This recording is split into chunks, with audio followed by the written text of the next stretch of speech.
What's up, Net Soldiers? I'm the Lions. Guys, the Jedi High Republic trailer, pretty much the announcement trailer, I guess you could say, just launched. We're going to be doing a little bit of a reaction and review to it. So I'll be breaking down the trailer as I go. Plus, I'm eating some cereal. So, yay cereal. And of course, as always, if you guys want to see more videos from me, please remember to like, subscribe, and turn notifications for more. Now that said, guys, let's begin.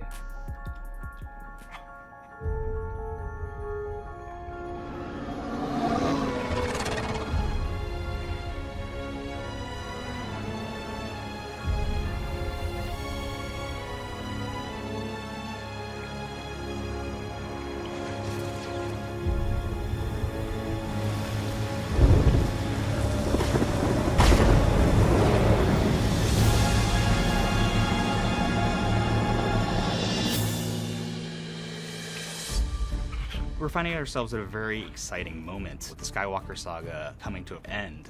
We're at a place of what's next for Star Wars.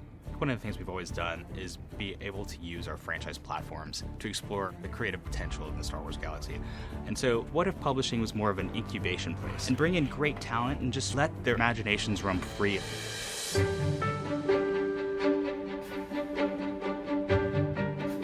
We put together a really unique writer's room where we had diverse voices with very different opinions about Star Wars. We all love Star Wars, but we're all coming in from very different places. This has been a very free environment for everybody cereal's to just good. throw things out there. My kitty cat's with me too. Lots of storytelling, but this is unique and really special. The idea that this thing has been simmering for Whoa. Watch yourself. Violent.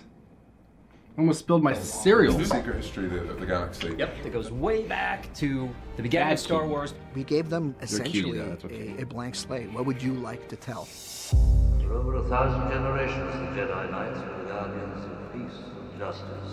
A line that we've been hearing since 1970s. I'm trying to do a video here, kitty. And we thought, what does that look like? It is a golden age where there's much more peace and calm in the galaxy. So we're calling it the High Republic. The description that we've used for the Jedi of this era is that they are the Jedi Knights of the Round Table. But Star Wars isn't just about Jedi, and we will tell stories of new smugglers, new scoundrels, new bounty That's a hunters. good cereal. You can have some there. The threat and the tension really comes from the Republic's borders, because the Republic does not extend from one side of the galaxy to the other. It's a bit of a Wild West new That's cool. frontier. We see a different kind of Jedi that patrols the frontiers and is more of a Texas Ranger. We're now bringing in concept artists, illustrators, and visualists, the same way that you would when you're making a movie. We even had Ian McKay come down and just do sketch after sketch for us. When you have the guy who designed the look for Darth Maul sketching Jedi for you, it doesn't get any cooler than this. The scale of this initiative is really new for us. We're going to have stories for adults and teens and kids. We're building this out simultaneously across multiple publishers. It gives us the ability to tell vast interconnected stories across multiple years. There will be a core group of heroes that will expand over time. There'll be villains. Our main villain are the group called the Nile. We kind of like to refer to them as space Vikings. Their motto is, you can't take it with you, but we Nile. can take it from you.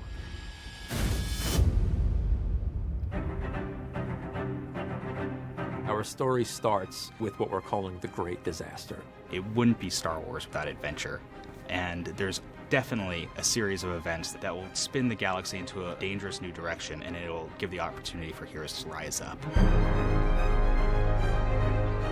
The cool thing about this is that there's going to be a story for every Star Wars fan. It's really fun to be able to keep readers on their toes. This era is ripe for storytelling. The eureka moment was the question, what scares the Jedi? And that made us all go, ooh, something wicked this way comes. There we go. Okay, that's pretty cool. So, now that we watched that video, I kind of watched it with my kitty cat. Let's do some bit of a review here. So, first off, this whole beginning part is pretty much just like a little, reintroductory idea of, what the Republic stands for. A lot of it has to do with Coruscant, so I'm going to guess that that's pretty much going to be the big deal. We know that this is going to rewrite a lot of I shouldn't say previously established canon because it was, but a lot of that stuff that we know, especially like the Old Republic, that's all legends. So it would be interesting to see if they actually do more stuff along that line. Now, I do know they are still a little shy from going to the Old Republic. I feel like this is almost like an answer for the people who want to see Old Republic, but they don't, like, the creators don't want to do Old Republic again, but they kind of want to do something similar to it, so they're going to do the High Republic, if you couldn't tell. So that's what I think they're kind of doing here. I think another reason is because they're going to an era that has been pretty much untouched as far as things go. We know that at this point Yoda's alive. I think it takes place 400 years before Phantom Menace. So it's be cool to kind of see a younger Yoda. Maybe a storyline actually follows Yoda coming into the Order and joining up, and we see that type of stuff. For me personally, this kind of feels like something like Disney is just trying to just reset their Star Wars franchise. You know, leaving the ones that are made now. They're going to leave those go. They're going to go to an era where they can just kind of do whatever they want. And I've actually been saying they should have done this since like they bought the films rights. Not that I dislike episode 7, 8, or 9, and while Disney did a lot of rough things with the Star Wars franchise, there are some things that they actually did good with it too. So what I would like to see is just them kind of just do something that is their own creation, because I think on their own they can do a really good job. For example, like they did with the MCU. You know, they just kind of let the MCU do its thing. And they didn't really try to connect it with anything previously made, and it became perfect that way, you know. So that's the way it's supposed to be, and I think they're going to try to make something along those lines. Now, of course, the previous canon, the canon that Disney has established, that's going to stay, but now we're going to jump back in time and make a whole new canon with whole new characters, whole new stories, maybe explain the reasons why things are the way they are, and in doing so, you can kind of scratch that Old Republic itch while still not being necessarily compared to the Old Republic because it is its own universe. So let's just hope that everything turns out as good as I hope. So I'm okay with this idea. I like the idea that they're making a bunch of different stories. You can read a book, you can do a comic, you can do a movie, and they're going to be releasing them in ways that you can watch or read and view all these different type of like stories, and they'll all kind of connect together in some way. So that is a cool idea to doing. It is very, it's kind of like if the MCU would do like, I think the MCU actually has some comics too where they kind of explain further backstories and stuff like that. Overall, the movies are going to be like their own separate stories. Characters can maybe run into each other in specific movies or not. So that's what we're going to be seeing with this. So this is a little bit more of a callback. We got Luke.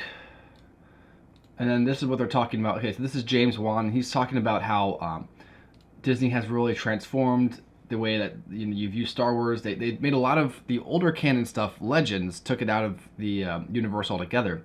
But what they did was they made things like books, comic books, even TV shows to kind of coincide for the loss of that old novels and stuff, which makes sense. You know, you got to make money off Star Wars. This is the stuff that's going to give you the extra explanation. So, for example, there's a lot of stuff in Star Wars that we don't actually know, but if you read the book, you know, you watch the movies, you'll be left with some questions, and the reason for that is because you got to pick up the books to find out, and that's how they kind of get you. Or you got to watch Star Wars YouTubers, because that's how you find out stuff too. And they, of course, they discovered it from reading and doing some research and stuff. So they assembled a crack team of writers. Personally, and this is my opinion though, I think that Disney should be looking at like the Star Wars YouTuber community. You know, guys like me, Star Wars Theory,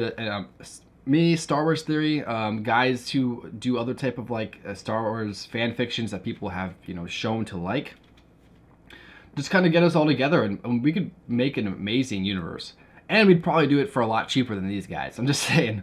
But hey, that's just my opinion. Maybe I'm wrong, but I think that would be dope. So, Skywalker Ranch. Here's the writer staff. And then they're just kind of talking about like what they wanted to do differently. We're going to get to the concept art here.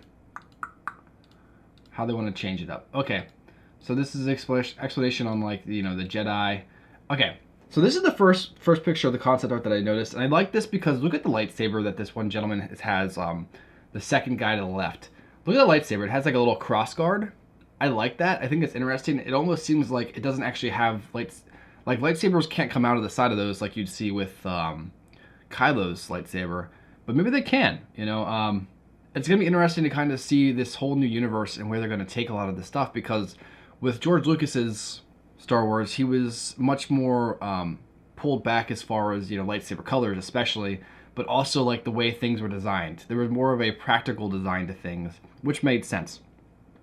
But with Disney introducing the crossguard, it's not a very practical weapon, but it does have its perks here and there. If you know how to, if you're trained with it, you could do some really serious damage, like we saw. Like we kind of saw with Kylo. You know, he was a little rough in Episode 7, but we see him use the ability more Episode 8 and Episode 9. Besides burning Finn's shoulder, that was a pro for that lightsaber. But it's just a very clunky design, so it's gonna be interesting to see, you know, what Jedi were experimenting with before they became more orthodox in Episode 1. So that'd be pretty cool. There's also an example later on when we see more of them. Okay, so this is an interesting one too. So you can see there's a bunch of green lightsabers. There's a double-bladed lightsaber. There's blue, of course, but we also see yellow. We see purple, and I'm gonna guess if we see yellow, purple, and, you know, there's probably orange too. There's probably gold. I think overall it's going to come down to an interesting concept. And like I said, there's a cross guard again. It doesn't look like it's thick enough to be able to support a beam, but it's an interesting concept to, you know, to show the evolution of, you know, Jedi. Because as time goes on, lightsabers would become more, you know, the technology behind lightsabers would technically become more like advanced, and people would start changing it to make it more effective in combat. So I think that would make sense for like lightsabers to look less slimmed out and like perfection like we have in the newer ones, and they are more like clunky looking, I guess you could say. I like the clunk though. I think that's a cool way to kind of really establish the differences in this new universe compared to the original trilogy / the other Skywalker saga, is to kind of give more representation to the differences between them. So I think that's a pretty cool idea. They have scoundrel concept arts. This guy's hanging out. Jedi. Okay, so this is where they talk about Jedi cowboys. Like, they weren't necessarily peacekeepers, or they weren't like, you know, the Jedi that we see. They were peacekeepers, I guess. You know, they were, you know, they kept the peace on the planet. So it's gonna be interesting to kind of, you know, see that concept, you know, shown, because we're told in the original trilogy, or I should say original trilogy, in the prequel trilogy, we're told that, you know, Jedi were the peacekeepers, and we've only really seen them in battle and war and stuff, and we're told they're peacekeepers, and we believe they were, but we don't actually get to see it. So it's gonna be interesting to really see them actually explore that idea, the idea that Jedi are pretty much like sheriffs in the galaxy. You know, they roam around like, let's do this, boy. You know what I mean? they just do whatever they got to do. And of course, this introduces a bunch of other interesting ideas. Like, while you have your actual, you know, good cop who wants to do the right thing, you also have your corrupt cops, your corrupt Jedi who are going to, you know, let crime slip so they can get some money for themselves. So it's gonna be interesting to explore, because as far as the movies go, we haven't really seen a Jedi who's been corrupt. So I'm kind of looking forward to the idea that stuff like that could actually happen, because you don't really see that stuff in the original trilogy, prequels, or sequels. You don't see a Jedi not being a Jedi. So, well, besides Anakin, but he's an exception. So it's gonna be cool to see that. We got more characters here, more concept art. This looks like some type of Sith they're working on.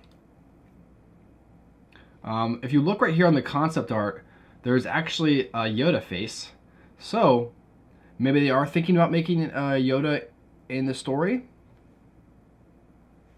That'd be, I mean, I'm almost certain they'll bring Yoda in. You gotta bring Yoda in. You know, he's alive at this point. This might be where they bring him into the Jedi Academy. Maybe he is doing something else for his first 400 years, and then he has the Force, they bring him in or something like that. So I'm pretty sure we'll see that story at some point. So this is like kind of like a Sith concept, as you can tell. they talk about something like coming that like what scares the Jedi, something that the unknown. That's the scariest thing. So that's what we're gonna see.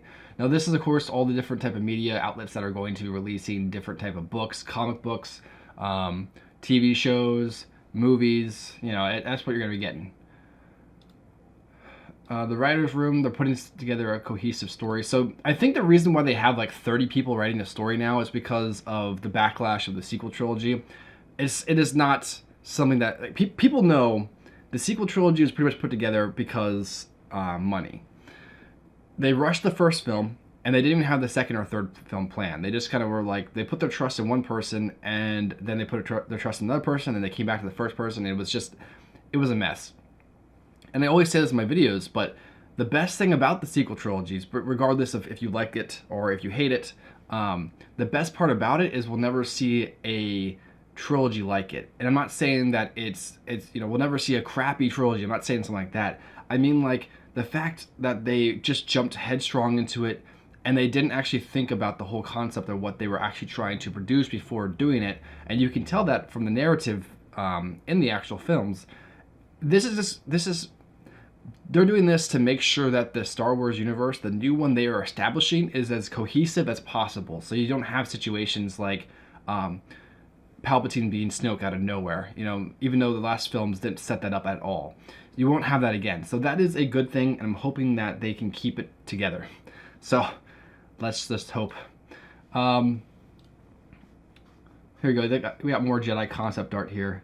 There's a purple lightsaber, green, and then looks like there's another. You know what? This looks like a. Hold on. So this is like a regular blue. That's like a green. This looks like maybe like a yellowish green, purple, and then this guy has like a dark purple. Interesting. Or maybe that's just pink. That might just be pink and purple. Now, of course, concept art. So, yeah. But I definitely think that Disney is going to be pushing the different color lightsabers much more. I know Lucas wasn't 100% for them because blue and green were kind of like your orthodox Jedi colors, but we're going to be seeing much more lightsaber colors in these next coming years. So now we have the Nile. These are the new villains to this universe. I'm sure they're probably just like a cult that follows some super powerful Sith of sorts. It could actually be like maybe the beginnings of some of the Sith, I guess you could say. This actually almost looks like a Gungan. Just a little bit. I don't know if that is, but it looks like a Gungan. But yeah, they're probably like the beginning of like, they came from some Sith dude, maybe Palpatine's master's master or something like that. He probably is in control of these guys. That'd be pretty cool. Yeah. So you can see there's actually a bunch of different aliens that are on the Nile. I don't actually know all these aliens, but like I said, looks like there's a Gungan there. Looks like there's a Targuda, which is the Shaktis, right there. And there's a bunch of other ones. It looks like the one in the back here might have a bunch of tendrils, like Kit Fisto's Nautilons. Yes. So anything can happen. I'm actually pretty interested to see where this might go. So they talk about like this big catastrophe, and they showed this thing, and I'm wondering, it almost looks like it's a cannon down here on the bottom. Maybe it's like the first example of like a truly Death Star thing. It could not be. They could have just showed this because it looked cool, but it does look like it could have like some type of significance, like a cannon of sorts in the bottom of it. Like I said, maybe not, probably not, but it is interesting to kind of explore that. Alright, and this is another cool shot. As you can see, here is a crossguard. Now this crossguard looks like it might be able to actually emit lightsabers on the side, like a Kylo Ren lightsaber, but I don't exactly know. And of course, it's a Wookiee Jedi, so can't complain about that. Maybe his name will be Taraka to kind of pay homage to the Wookiee that was in Legends, that was like Dooku and Yoda's friend. So that'd be pretty cool. So yeah, and then we got the hot chick with the green lightsaber. So that's a Bastila Shan right there. Just kidding. It might honestly be like kind of a nod to her. So yeah, we're going to be seeing a lot of stuff with this. I think that's pretty much it. There's a little more concept art here and there showing different characters. Okay, so here is a new cartoon, definitely. This will probably be like your new Rebels. 2 Jedi and then like their buddies and stuff that goes along with them. Sorry if you hear a train in the background, I can't stop that. And more Jedi looking like Jedi, scary guys, and of course different type of books that come here. So that we see here, this is a test of courage. So this is going to be like more of like, I guess, your kid's book. There might actually be a TV show off of these characters, something along those lines eventually. This looks like just like the characters that are going to be introduced into this comic book. And you got a couple of the different comic books right here with different characters. But the idea is eventually they could make these all cross over, and you know, every single character here could meet potentially. So that's an interesting idea to kind of, you know, to show that a comic book character could also meet a book character. And it also makes people want to go, oh, now I have to go buy that book to find out how that character, you know. It's, in the end of the day, Star Wars is ultimately about money. Disney is ultimately looking at Star Wars and seeing how they can make money off of it, and this is the way they do it. They're going to continue to push books and comic books in your face. They're going to leave questions in the movies, so you have to go and look for them, so you have to buy the books. But it does seem like they are putting more of a creative swing on things compared to the sequel trilogy. It looks like they're actually trying to make a cohesive story. The writers, I'm sure, are good writers. So I'm hoping that everything comes off good. Now, I definitely know, like I mentioned earlier, this is kind of like Disney's response to everyone wanting an Old Republic without actually doing Old Republic. So you're going to see a lot of concepts that are probably going to pay homage to the Old Republic, but we're not actually going to see, you know, Old Republic type things. So we'll get homages, but we're probably not going to get the Old Republic until like maybe if they give up on the High Republic in like 10 years and they go somewhere else, they might do the Old Republic then, but we probably won't get the Old Republic now, guys. So sorry to say that, but that's just the way it is. But there you go, guys. Oh, but you know what? They did mention that Old Republic 3 was being worked on, or I saw a rumor that the Old Republic, Knights of the Old Republic 3 was being worked on for, like as a game, but I think that it's going to be changed to the High Republic. So that game will probably be a High Republic game, and it'll actually be canon, so that'll be pretty cool. So yeah, so there you go, guys. That is pretty much this video explained. This video might have took a little longer to kind of get it all done, but I really wanted to cover as much as possible. So thank you guys for watching. If you want to see more videos from me, please don't like, subscribe, turn notifications. And I guess before I leave, last question, you guys. Are you excited for this? Are you excited for the High Republic? Would you rather have them go to the Old Republic? Are you okay with the idea that they're making essentially their own canon to this Star Wars saga, which essentially would wipe out a lot of old canon too? Let me know. Comments below. But thanks again for watching, guys. I'll catch you later. Peace.